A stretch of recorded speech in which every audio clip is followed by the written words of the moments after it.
My goal is maybe get into real estate also to help my friends do what I've been able to do. A lot of them are asking me about it and spend more time with my family.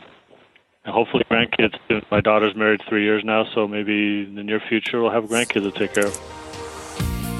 Welcome to the Creating Wealth Show with Jason Hartman. You're about to learn a new slant on investing, some exciting techniques, and fresh new approaches to the world's most historically proven asset class that will enable you to create more wealth and freedom than you ever thought possible. Jason is a genuine self-made multimillionaire who's actually been there and done it. He's a successful investor, lender, developer, and entrepreneur who's owned properties in 11 states, had hundreds of tenants, and been involved in thousands of real estate transactions. This program will help you follow in Jason's footsteps on the road to your financial independence day. You really can do it. And now, here's your host, Jason Hartman, with the complete solution for real estate investors. Welcome and good evening from Tampa, Florida. This is a very special episode today, and I have a feeling you know why it is a special episode. Because it is episode 1300. Yes, another century mark, episode 1300. Thanks for joining me. That, of course, also means it's a 10th episode show. And today we are going to talk with our guest about something quite fascinating. And here is the fascinating thing. Ancient technologies. Now, years ago, well, I guess it's many, many years ago in a way, but I hadn't heard it expressed this way in the term with the phrase ancient technologies. A friend of mine who really studies this stuff as a student of history, science fiction, all of the above, and he was talking to me about how we are in not the first technological revolution, but the second or maybe the third or fourth or fifth. And there's all sorts of evidence, like the Baghdad battery, as you've probably heard of that, this ancient battery that was found long before battery technology existed. And hey, how'd they build the pyramids? Nobody knows, right? Nobody knows. There's lots of theories, but nobody really knows. So we're going to talk with our guest today about ancient technologies. And maybe what we think is modernity ain't so modern, really. Maybe there were a lot of technologies before that somehow we just don't know about, right? We have some clues, but we don't have overwhelming evidence that there were advanced technologies before. Well, I guess you could say the pyramids are pretty overwhelming, that Stonehenge is pretty overwhelming, that the Baghdad battery is pretty overwhelming, and all sorts of other stuff. So we'll dive into that subject with our guest today. But before we do that here on episode 1300, and we go off topic and talk about something of general interest, not about real estate investing or the economy. But before we do that, let's do just a little bit of that here in the monologue portion. So I'm at this conference. I've got a little speaking engagement here. I'm with about 150 people who are entrepreneurs. Lots of real estate entrepreneurs here. This event skews towards real estate, though it's not exclusively for real estate investing. And I tell you something, with all the signs, and there are definitely some signs, of a looming recession, there's a lot of optimism in this room. Now, maybe it skews that way just because, hey, entrepreneurs are generally kind of optimistic, right? They have to be. What other choice is there? You're not going to make it taking risk and being an entrepreneur if you're not somewhat optimistic, right? You got to believe in ideas when the world doesn't believe in you, when nobody else believes in you. So there's some definite optimism in the room. Then I look at the newspaper, yes, the good old-fashioned newspaper, and it tells me that producer prices fall for the first time since June.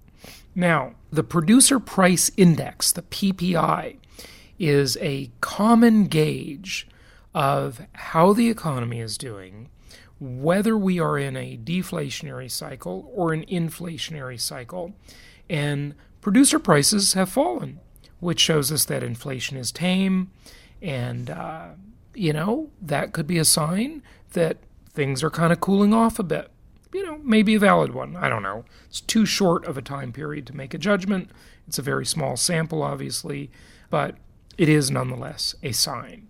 And Samsung, right below that, predicts a drop of 56% in profits for the third quarter. Now, of course, they had some significant problems with that last phone debacle, the folding phone that didn't really work. You turn the page, and it says that, and this is USA Today, by the way, look for a Social Security raise on October 10th. So Social Security is getting a raise, an inflationary sign, nonetheless. Of course, the UAW is on strike. And the last thing I've got to tell you here is that there's an article entitled Secret to a Longer Life? Get a dog, the study says. Attention dog owners, your furry friend could extend your life. A study published today by Circulation, the Cardiovascular Quality and Outcomes, a peer-reviewed journal. That's a pretty good name for it, Circulation. Those doctor folks can be kind of creative. That's a pretty good name for a journal like that. It says that this research included 10 studies, and it's a meta-analysis that studies published from 1950 through 2019 that evaluated dog ownership and its association to mortality. The research included 10 studies that yielded data from more than 3 million participants. This is no small sample. Okay, scientists found dog owners were likely to live longer than those who didn't have dogs. Dog owners have 24% risk reduction for death from any other cause, according to the study. And so, hey, having a dog is good for your heart. And I'm looking over at my dog here at this beautiful hotel we're in, and she's kind of kicking back on the bed. That just makes my heart happy. So, but not just for emotional heart, for your, get those newspapers out of the way, for your physical heart too. Hey, another thing that makes me happy, I just settled a case, and the interesting thing about this case is it involved a landlord. Yes. Now look, I'm not going to be a consumer advocate forever, but sometimes you just got to do what you got to do to make the world a better place, and that's my plan. But I figure I got another 10 years of this consumer advocacy thing, and then I'm going to mellow out, I'm not as young as I used to be, and fighting the good fight, it takes a lot of work. But this one involved a landlord and a property that one of my companies leased. And this property, we discovered, allegedly had mold. The landlord did not admit this. And basically, my company ended up with about $23,000 in relief from this case. And I think it turned on one thing. Thank God we all have little video cameras in our pockets nowadays, because this air conditioning system, they had these mini split air conditionings, the kind that are in the walls. This was a very poorly constructed property, very poorly constructed property. They cut corners, building it every which way. And the landlord, interestingly, was the developer.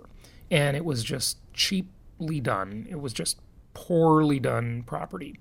And so it had these mini split air conditioning systems rather than central air that's, a quality air conditioning system. And mini splits aren't always bad, but in this case, the mini split air conditioning systems, at least 2 or 3 of them, were leaking. And I kept telling the landlord, you got to fix this, you got to fix this, you got to fix this. They ignored the problem repeatedly. They sent over shoddy people to look at it that weren't actual air conditioning people, which, that's okay as long as they can fix the problem, but they couldn't fix the problem. Anyway, this one air conditioning guy that came over, he pulled the unit off the wall, and I happened to be there, so I whipped out my video camera in the phone, and I took a video where he was describing that the water is leaking into the wall, And although he was not a mold expert, there had to be a mold problem. And I think there was. Because, water was just leaking into the wall for a long time as the air conditioning wasn't properly draining. The condensation was not properly drained. So, this is what happens when you cut corners, and ended up essentially paying my company about $23,000. So I'm satisfied with the result of that, but it was a hassle to recover it. And that's just the way it goes. Here's the problem with the world today. Instead of people just being, well, at least my possibly delusional idea of how they used to be in the past, we tend to paint the past with sort of rose-colored glasses, right? Leave It to Beaver world, Little House on the Prairie world, where people had honor and they kept their word and they did the right thing, and the people who didn't were ostracized from the community because it was a small world back then and everybody knew each other, and that's the way it was. Sadly, that's not the way the world is anymore, because everybody has this sort of over-entitled attitude. And when I say everybody, of course, I'm painting with a broad brush, not everybody, but a lot of people, this entitlement attitude and this shirking of responsibility, and it's an ongoing battle, and we all deal with it, and you all know it, and I know it, and it's just the way it is. This is why when you get in a business deal, don't expect to be able to hold people accountable through the system. You can try, but it's a monumental task to do it. Hopefully, you just, as much as possible in your life, will deal with people who are honorable, who play the long game, not the short game. They're not in it for the quick buck. They're in it for the long buck, okay? And when you play the long game, you do the right thing, right? But, hey, a lot of people, we live in an instant gratification society, and sadly, they don't play the long game. They play the short game. It's microwave ovens, fast food, instant gratification. They want to milk as much money out of whatever transaction or whatever deal they're in right then. And they can't wait for return on investment. They're impatient, They watch infomercials. They got to make 60 grand tomorrow rather than becoming wealthy over time. So, yeah, it's the world we live in. What can I tell you? But anyway, I'm happy about that one. Got $23,000 in relief. And if you want to know more, go to jasonhartman.com/ask and ask me any questions or provide any feedback on the show. We always love to hear from our listeners. Always want to extend the invitation for our listeners and clients to come on the show. Share your experiences. Hey, one of you who's listening wanted to debate me about my thoughts about Europe. What happened? I thought you were coming on the show. That was going to be an interesting, spirited debate. Anyway, you're always welcome, folks. So go to jasonhartman.com/ask or contact your investment counselors and do that. Oh, I know the other thing I was going to tell you before we got to our guest from USA Today. Surprise, surprise, surprise, as Gomer Pyle would have said, right?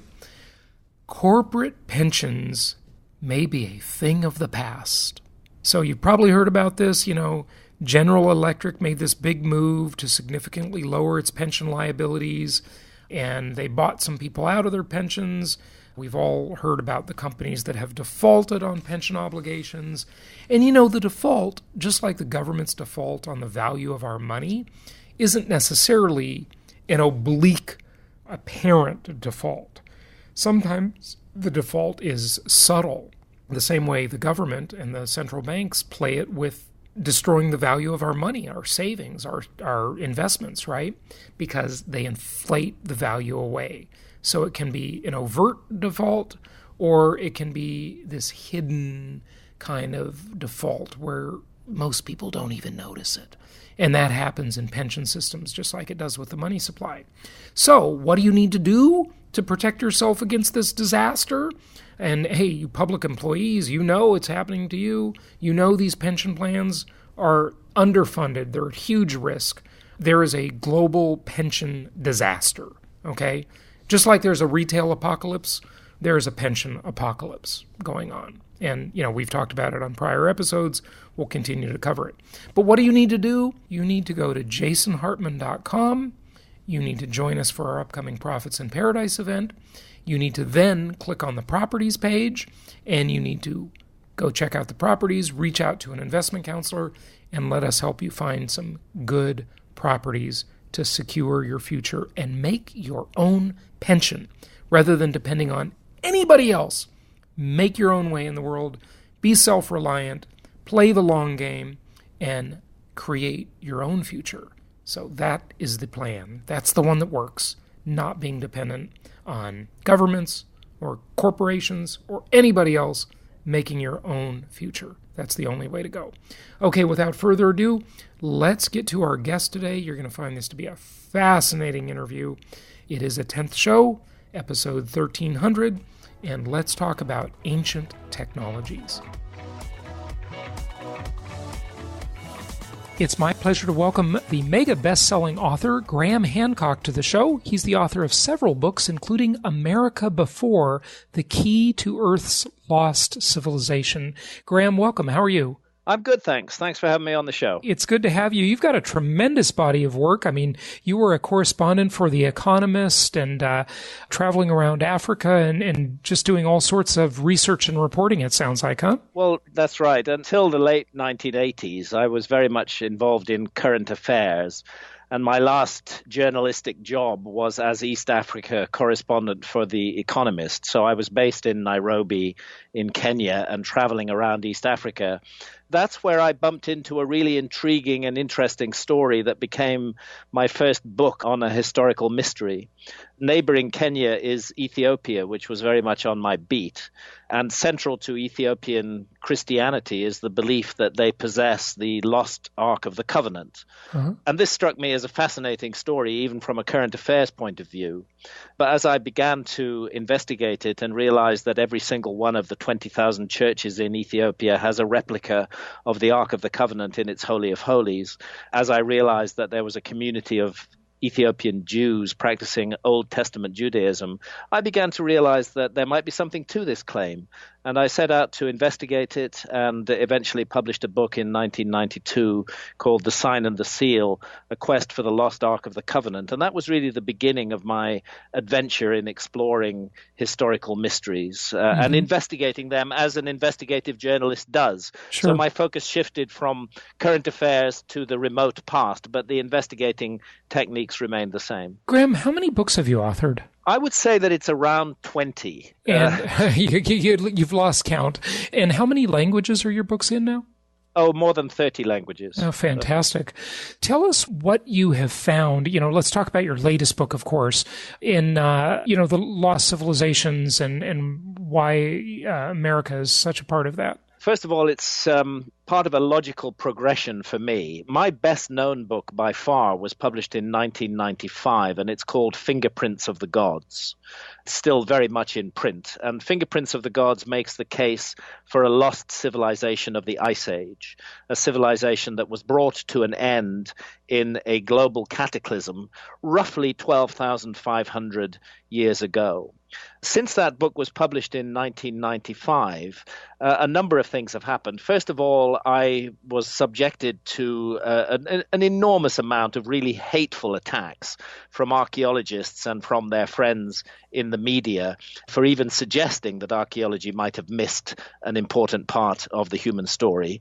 But secondly, over the last 20 plus years, more and more evidence has begun to come in supporting the basic case that I make, that we're missing a huge chapter of the human story. And this evidence has come in from all over the world. A very important development was the discovery in Turkey of a site called Göbekli Tepe. This is a gigantic megalithic site. It's a kind of Stonehenge, but it's about 20 times larger than Stonehenge, and it's nearly 6,000 years older than Stonehenge. And it's just impossible to explain in terms of current models of history. It suggests the possibility that after the cataclysm that brought the last ice age to an end, there were people who had advanced knowledge and advanced skills who attempted to pass those on to the hunter-gatherers who also lived in the world at that time. Another hugely important development, again based entirely on mainstream science, is the evidence that a really massive cataclysm did indeed strike the Earth in the window between 12,800 and 11,600 years ago. And again, this is based on the work of more than 60 major scientists, mainly in the field of geology. It's called the Younger Dryas Impact Hypothesis, and they are suggesting that the cataclysm, which nobody disputes the world passed through between 12,800 and 11,600 years ago, was sparked off by fragments of a disintegrating comet, which hit what was then the North American ice cap, because this was during the Ice Age, and unleashed unbelievable cataclysm across North America, the scars of which can be seen in the Channel Scablands in the Pacific Northwest, for example, and indeed in the Carolina Bays in South Carolina as well. And the dating of this cataclysm, and again, this is now based entirely on mainstream science, is 12,800 years ago. So it's very much in the same window that I originally proposed back in 1995. And because the evidence has been turning very much in my direction, ideas that might otherwise have been abandoned 20 years ago because of the ferocity of the attacks upon them have resurfaced. And now people are realizing, hang on, maybe Hancock was right about that after all. Yeah. And the area where the most exciting new information is coming in is from the Americas. And that's why I've written this new book, to look at all the evidence from the Americas that relate to this issue of a lost civilization. Fantastic. So does this hold, there are many theories about how the human population was more advanced or as advanced as we are at one time. I mean, we have all of these structures on Earth and all of these things from the past that cannot be explained. Nobody really knows how the pyramids were built. Does your theory help explain some of this? I hope so, yes. Okay. First of all, I'm very familiar with the Great Pyramid. I've climbed it 5 times. It is the most incredible structure in the world, and there has not yet been any satisfactory explanation for how it was built. I keep seeing nonsensical headlines where Egyptologists claim that the blocks were slid into place on wet sand, for example. Yeah. Well, that kind of works at ground level, but it doesn't work 350 feet above the ground. When the rocks or the stones are 16 tons or something, right? In fact, in the case of the slabs above the so-called King's Chamber in the Great Pyramid, they're actually 70 tons each. Wow. And there are hundreds of these blocks. It's incredible. Yeah. I mean, I've been there. I was there in 1995. I've been on the pyramids too. So I know it's an amazing thing to see. It really is. So people talk about what's hard for us to relate to possibly is that the lost civilization was advanced, but advanced in a different way that we can't understand. The technology was different than what we think of as technology. Any thoughts on that? That's very much my view. However, to be clear, there were some ways in which this civilization was advanced in the ways we are. One example is in the form of ancient maps which have survived. In many cases, these were maps that were copied from older source maps in the 1500s, the 1400s, the 1600s of our era. An example is the famous Piri Reis map, which was created by a Turkish admiral called Piri Reis in 1513. But he tells us in his own handwriting on the map that he based it on more than 100 older source maps, and that these maps had been rescued from the library of Alexandria in Egypt before it was burned down, and had been carried off to Constantinople, which we now call Istanbul, where Piri Reis happened across these maps. The thing is that the information preserved in those older maps and copied onto his 1513 map shows the world as it looks during the last ice age, number one. And number two, it shows the world with very accurate relative longitudes. And longitude is a technical and scientific problem, which our civilization did not solve until the end of the 18th century. So maps of the world as it looked during the Ice Age with highly accurate relative longitudes suggest a level of technology in our terms that was at least as good as our technology at the end of the 18th century. And that in itself, to say that there was a civilization on the planet in the Ice Age when our ancestors are supposed to have been nothing more than Stone Age hunter-gatherers who were capable of exploring and mapping the world at a level that we could not match until the end of the 18th century, that is is an indication of a level of technology that we can understand. But there are many aspects of technology from the ancient world that we can't understand. One of those aspects we've just touched on, which is the construction of the Great Pyramid. It's not just those huge blocks of stone in the Great Pyramid. It's also the fact that the Great Pyramid functions as a scale model of the Earth, that if you take the height of the Great Pyramid and multiply by 43,200, which is not a random number, it's a number generated by a key motion of the Earth itself, you get the polar radius of the Earth. And if you measure the base perimeter of the Great Pyramid and multiply it by the same number, you get the equatorial circumference of the Earth. So the Great Pyramid is a scale model of our planet, and a very accurate scale model of our planet on a scale generated by a key motion of the Earth itself, which is called the precession of the Earth's axis, which unfolds at the rate of 1 degree every 72 years. So what the Great Pyramid is telling us is that whoever made it and whenever it was made, and we know it was thousands and thousands of years ago, they had a complete knowledge of the size and nature of the Earth. And for the same reason, they placed the Great Pyramid on latitude 30 degrees north, which is 1/3 of the way between the equator and the North Pole. They wanted us to know that they knew the dimensions and character of our planet.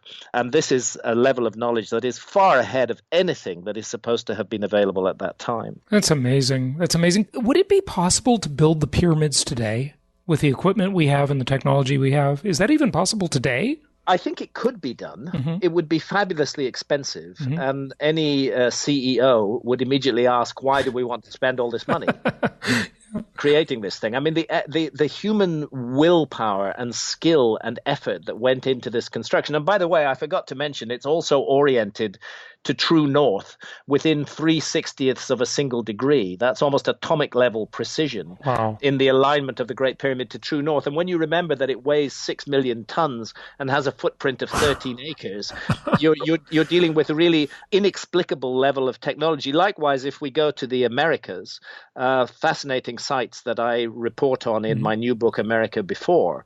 In Ohio, for example, we have two very interesting sites. One is called High Bank Works, and the other is called Newark. These are both earthwork sites, gigantic constructions made of earth. And both sites incorporate multiple geometric figures on a very large scale, a scale of thousands of feet. But what they share in common is two particular figures, and those figures are a combination of an octagon and a circle, again, on an enormous scale. The fascinating thing is that although there is 60 miles between Newark and High Bank, they were able to orient these two figures, the octagon-circle combinations in both sites, they were able to orient them at precisely 90 degrees to each other. And to do that across a distance of 60 miles, it's been staring us in the face for centuries, but it's only now that the measurements have been done that we've realized how incredibly sophisticated and accurate these ancient builders were. And we don't know how they did it. Yes, we could do it today, but with the level of technology that is attributed to our ancestors, they're not supposed to have been able to do things like that. Likewise, in Peru, the incredible megalithic sites of Sacsayhuaman and Cusco, where you have walls made of just enormous blocks of stone weighing hundreds of tons each. Each block is a different shape from the others. They're all interlocked in 3 dimensions. It looks as though they had a technology to soften stone, to mold it, and then to set it into place. Wow. That's incredible. That is really incredible.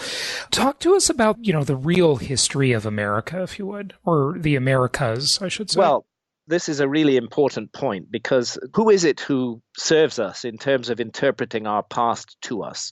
It's the discipline of archaeology primarily that does this. Historians deal with written documents from the last few thousand years, but when we want to go back 10, 20, 30,000 years or more, it's archaeology that we entrust with the task. And there's been a problem with American archaeology, which is that until very recently, really less than 5 years ago, it was the adamant position of all mainstream American archaeologists that there had been no human beings in the Americas before 13,400 years ago. And they had identified a culture which they call the Clovis culture. It's named after a town in New Mexico, as a matter of fact. They call it the Clovis culture. We don't know what they called themselves. And they are supposed to have been the first Americans who entered America 13,400 years ago from Asia. What's happened in the last 5 years is that this whole model, which has been referred to as the Clovis First model, has been completely discredited and overthrown. It held the past of America in a vice-like grip for the best part of 60 years, from the 1960s through until just about 5 years ago. But it now has completely unraveled, and big institutions like the Smithsonian, like Nature magazine, are accepting that that model was completely wrong, that archaeologists have misinformed us, that human beings have been in the Americas much longer than 13,000 years.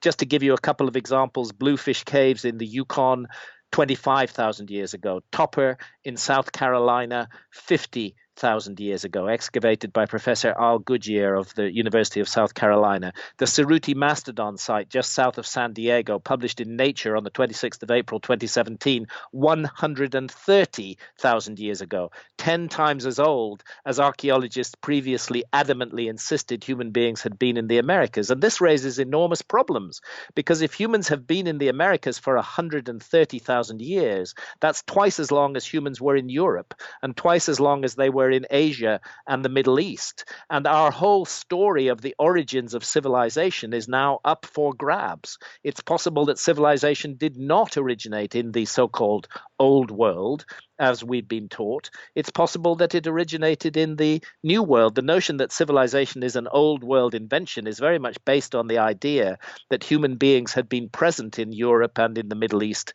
for 60 or 70,000 years, and very much based on the idea that there had been no humans in the Americas before about 13,400 Is there, years ago. Graham, it begs the question, is there some, you've endured a lot of, frankly, hate of people attacking your theories and so forth. What's at stake here? Is there a political correctness issue, or what's going on? What's the big deal? Or does everybody just want to be right about their own theories? What's happening? I think what we're witnessing in archaeology, and particularly in American archaeology, but it affects the whole world, as a matter of fact, is what is called a paradigm shift. That we have been stuck with a particular body of ideas for a very long time, and that body of ideas has now been discredited. It's very normal. There's actually a book written about this by Thomas Kuhn. It's called The Structure of Scientific Revolutions. Right. And in this book, it's a famous book, and he goes into how knowledge progresses in science. And it doesn't progress gradually and slowly. It progresses with revolutions. Mm-hmm. And when a revolution occurs, it turns out that there's a background to it. And that background is a lot of information that was not explained by the previous theory, which had been dismissed by those who held the previous theory. And then more information comes in, which the previous theory can't explain, and that's dismissed as well. But then more information comes in, and it gets harder to dismiss it, and then more comes in and more comes in. So what we're looking at is an accumulation of evidence that cannot be explained by the so-called Clovis First model. I don't think it's sinister. I don't think it's a conspiracy. I don't think we're being deliberately lied to. I think it's the same across all of sciences. If you get a group of powerful individuals who have invested their career in a particular model of how things are, mm-hmm. they find it very disconcerting to be presented with evidence that suggests everything they've done is wrong and false. And they will fight tooth and nail to protect the existing paradigm.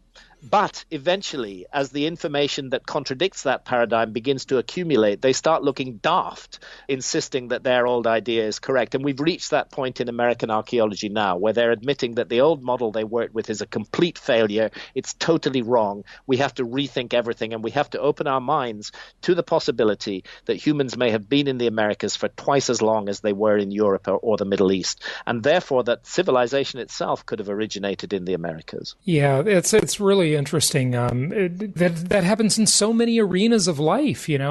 People just don't like being challenged. No, they've got a lot of investment in their belief system, right? No, they don't, and it's very normal, and it's human behavior. And science does have a self-correcting mechanism, which is that eventually, as more and more new information comes out, the old idea gets cast away. Mm-hmm. And we're witnessing that happening in American archaeology now. The question is, what comes next? Because the key issue is that between 13,000 years ago and 130,000 years ago, there are huge amounts of deposits all over the United States that have simply never been investigated, because until so recently, archaeologists believed there was no point in investigating them, because their theory convinced them that there were no human beings in the Americas until 13,400 years ago. So we've got a huge areas of America that have simply not been investigated by archaeology. And then on top of that, we have evidence for a giant global cataclysm, of which North America was the epicenter, which unfolded between 12,800 and 11,600 years ago. Mm-hmm.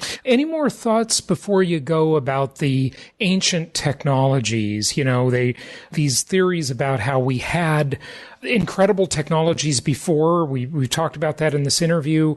And you talked about softening stone. Like, it's just hard to comprehend, at least for me, what kind of technologies might have existed.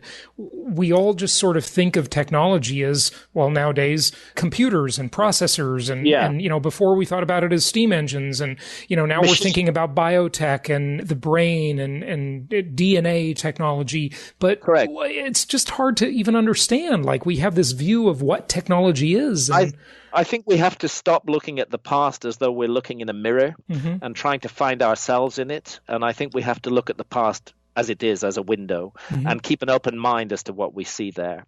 The skeptics who attack my work as pseudo-archaeology will be laughing down their sleeves at what I'm going to say next. But what I'm going to say next is simply this, that it's possible that we have untapped human abilities and facilities which we are not using in the modern world. For the last few thousand years, we have steadfastly marched down the route of leverage and mechanical advantage, and we have made machines to do work for us, and those have graduated from steam engines to all the latest technology that exists in the world today. And we're used to doing things with machines.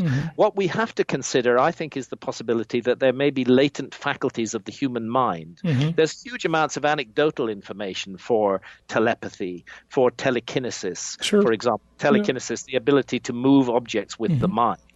I think that we must consider the possibility that a lost civilization of prehistory may have had a very different approach to technology from ours, and that this is why we find it so difficult to explain their technological feats, because we're trying to explain those feats in terms of what we know, which is leverage and mechanical advantage. And skeptics have taught us to disbelieve in any mysterious human faculties like telepathy or telekinesis.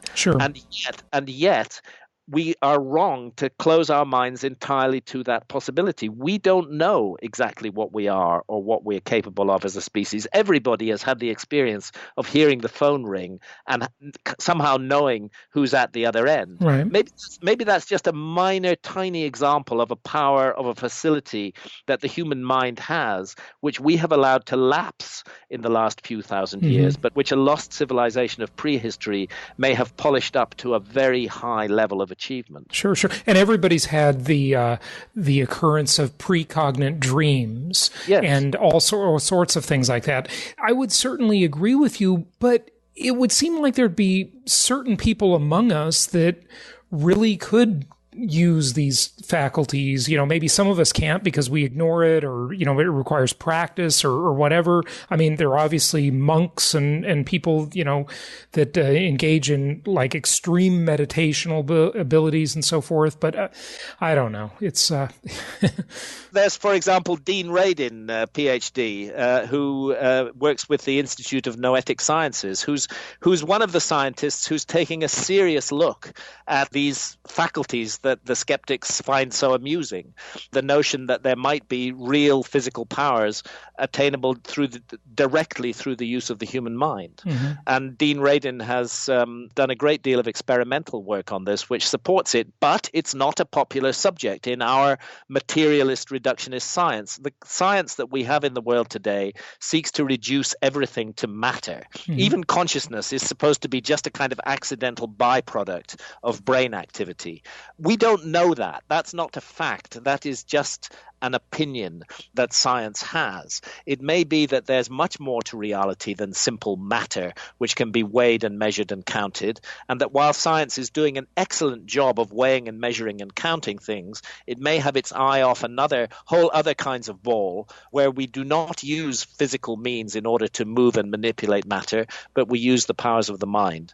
And it's just my suggestion that some of the extraordinary feats of the ancients, whether it's those gigantic walls at Sacsayhuaman or those 70-ton blocks above the King's Chamber in the Great Pyramid, or indeed the high precision alignments that we find in sites all around the world, that these might be better explained as a result of the use of faculties that we ourselves are not familiar with today. But the fact that we're not familiar with them, and the fact that a certain faction of our scientists doesn't like them, doesn't mean that they don't exist, and that there are people today who are still capable of deploying these faculties. Yeah, very, very interesting, Graham. Give out your website. My website is grahamhancock.com, and the new book is America Before, The Key to Earth's Lost Civilization, and there's loads of information on it on my website. Fantastic. Yeah, the book looks fascinating, and you've got such a big body of work. Graham, just out of curiosity, where are you located? Are you in Europe, or where are you? I live in the city of Bath, in the southwest of England. It's about 100 miles west of London, and it's called Bath because it's the only city in England with a hot spring. Well, Graham Hancock, thank you so much for joining us today. My pleasure.